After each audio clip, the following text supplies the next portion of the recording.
Hey everyone, welcome. I'm glad you've joined me, that you're willing to spend a few minutes with me and spend some time in the Word. Um, we are reading from the book of Deuteronomy, the last words of Moses before the Lord takes him away and the people enter the promised land finally after 40 years of wandering around. Um, and today we've got a big chunk to read. We will be reading chapters 17, 18, 19, and 20. So we should get to it. We are reading from the New American Standard Bible, and here we go.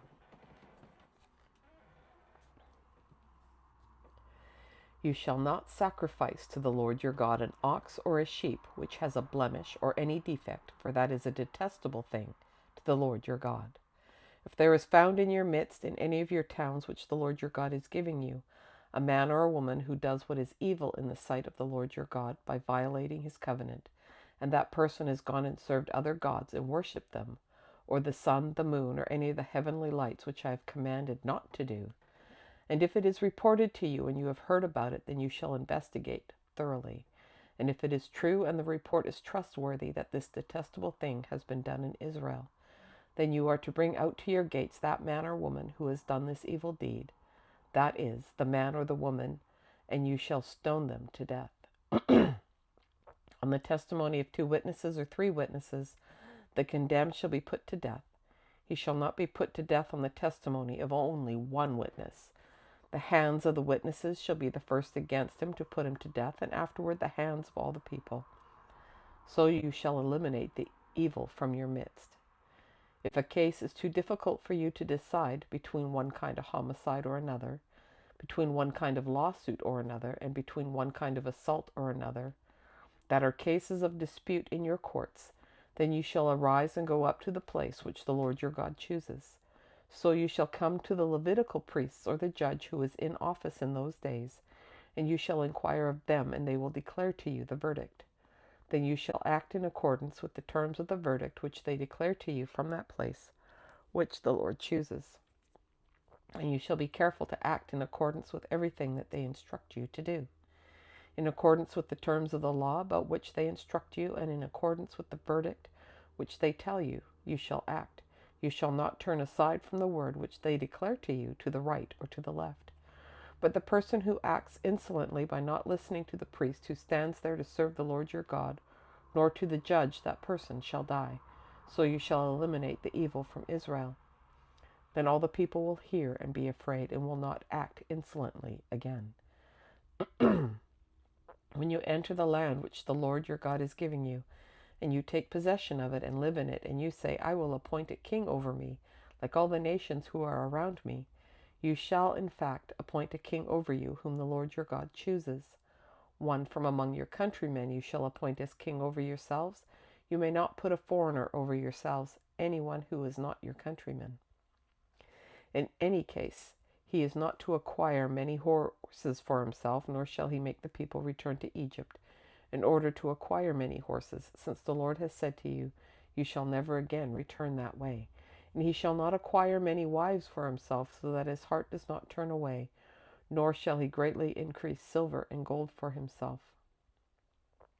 Now it shall come about, when he sits on the throne of his kingdom, that he shall write for himself a copy of this law on a scroll in the presence of the Levitical priests. And it shall be with him, and he shall read it all the days of his life, so that he will learn to fear the Lord his God by carefully following all the words of this law and these statutes, so that his heart will not be haughty towards his countrymen, and that he will not turn away from the commandment to the right or to the left, so that he and his sons may live long in his kingdom in the midst of Israel. The Levitical priests, the whole tribe of Levi, shall not have a portion or inheritance with Israel. They shall eat the Lord's offering by fire and his property. They shall not have an inheritance among their countrymen. The Lord is their inheritance, as he promised them. Now this shall be the priest's portion from the people, from those who offer a sacrifice, either an ox or a sheep. They shall give the priest the shoulder, the 2 cheeks, and the stomach. You shall give him the first fruits of your grain, your new wine, and your oil, and the first fleece of your sheep. For the Lord your God has chosen him and his sons from all your tribes to stand to serve in the name of the Lord, always. Now if a Levite comes from any of your towns throughout Israel where he resides, and he comes whenever he desires to the place which the Lord chooses, then he shall serve in the name of the Lord his God, like all his fellow Levites who stand there before the Lord. They shall eat equal portions, except for what they receive from the sale of their father's estates. When you enter the land which the Lord your God is giving you, you shall not learn to imitate the detestable things of these nations. They shall not be found among you anyone who makes his son or his daughter pass through the fire, one who uses divination, a soothsayer, one who interprets omens, or a sorcerer, or one who casts a spell, or a medium, or a spiritist, or one who consults the dead. For whoever does these things is detestable to the Lord, and because of these detestable things, the Lord your God is going to drive them out before you.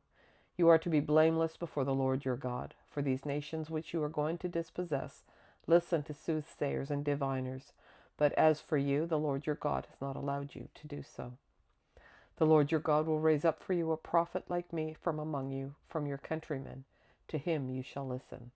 This is in accordance with everything that you asked of the Lord your God at Horeb on the day of the assembly, saying, Do not let me hear the voice of the Lord my God again, and do not let me see this great fire any more, or I will die. And the Lord said to me, They have spoken well. I will raise up for them a prophet from among their countrymen like you, and I will put my words in his mouth, and he shall speak to them everything that I commanded him. And it shall come about that whoever does not listen to my words, which he speaks in my name, I myself will require it of him. But the prophet who speaks a word presumptuously in my name, a word which I have not commanded him to speak, or which he speaks in the name of other gods, that prophet shall die. And if you say in your heart, How will we recognize the word which the Lord has not spoken? When the prophet speaks in the name of the Lord, and the thing does not happen or come true, that is the thing which the Lord has not spoken. The prophet has spoken it presumptuously. You are not to be afraid of him.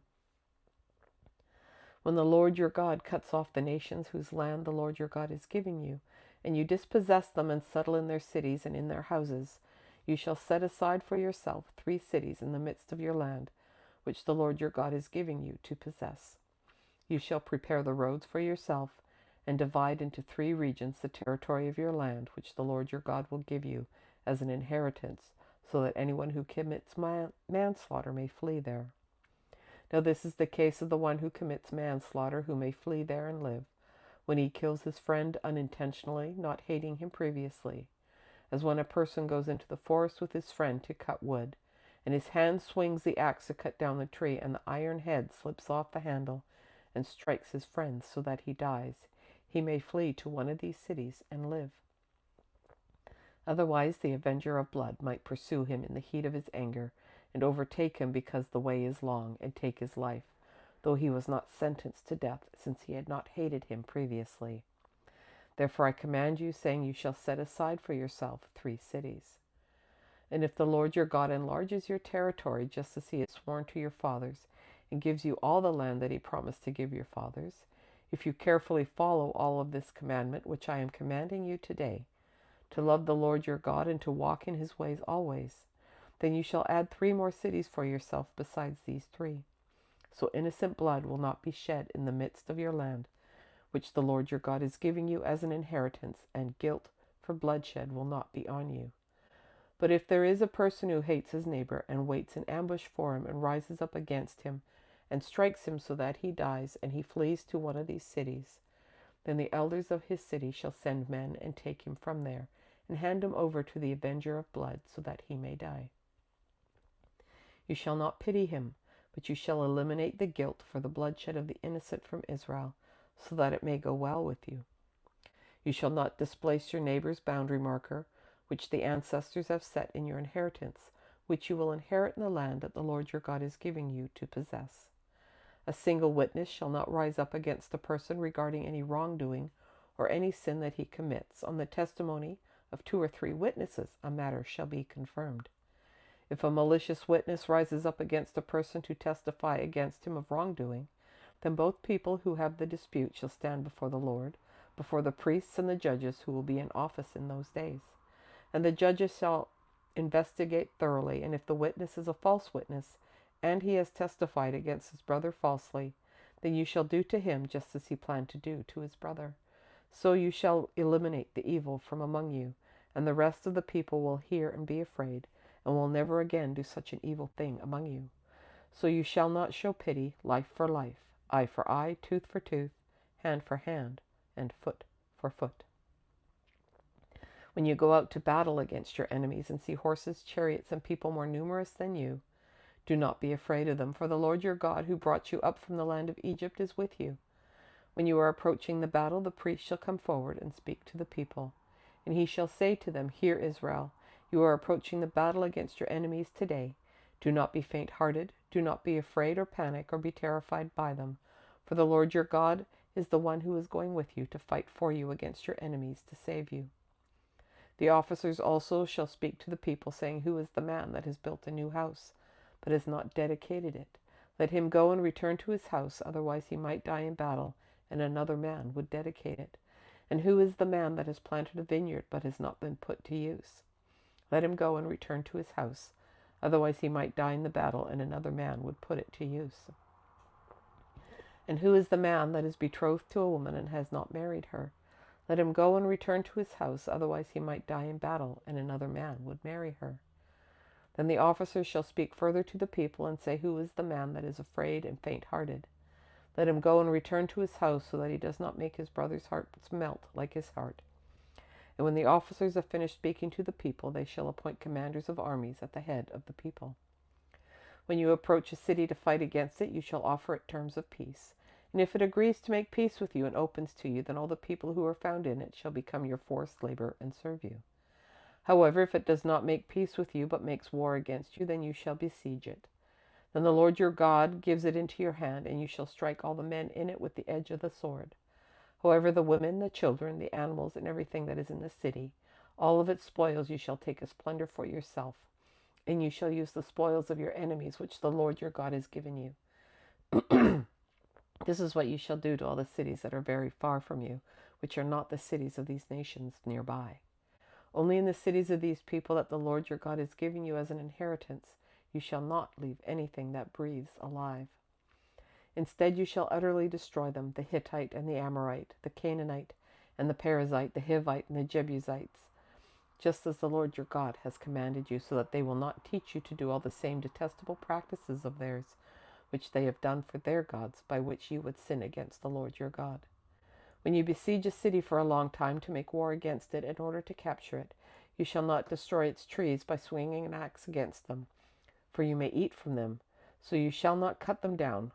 For is the tree of the field a human that it should be besieged by you? Only the trees that you know are not fruit trees you shall destroy and cut down, so that you may construct siege works against the city that is making war against you until it falls. Holy mackerel, that was a chunk. And that is it for our reading for March 17, 2026. That's crazy. We're over halfway in the month already, and that is just mind-boggling. This year is just galloping along. Thanks for joining me again, and I hope I'll see you again tomorrow. Take care, and bye for now.